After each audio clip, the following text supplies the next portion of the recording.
de 1650 metros. Próximos a largar los ejemplares. Largaron los primeros metros de carrera, lo hace Visa en la delantera, seguido el ejemplar número 2, Izabal. Los ejemplares ya van a llegar al primer codo.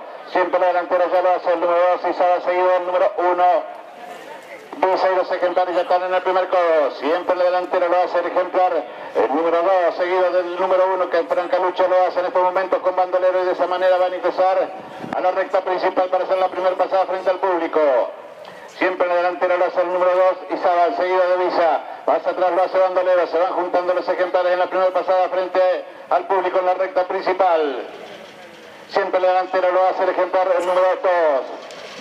Que lo hace seguido en estos momentos de bandolero el ejemplar número 4. Primer pasada frente al público, el número 2, número 4.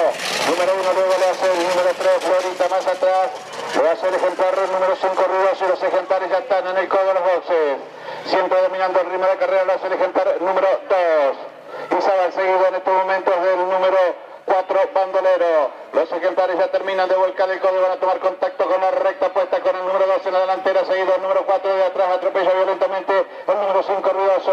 Los ejemplares ya están en la recta puesta, siempre dominando el ritmo de carrera lo hace el ejemplar número 2, seguido del número 4, Izabal y bandolero. Ahora viene arrimando el ejemplar número 5, Ruidoso. Los ejemplares están en la mitad de la recta puesta, siempre con el número 2 y el número 4 en la delantera. Después lo hace Ruidoso y también lo hace Florita.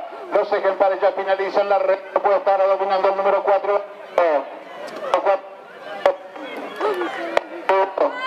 Del número 3, Florita.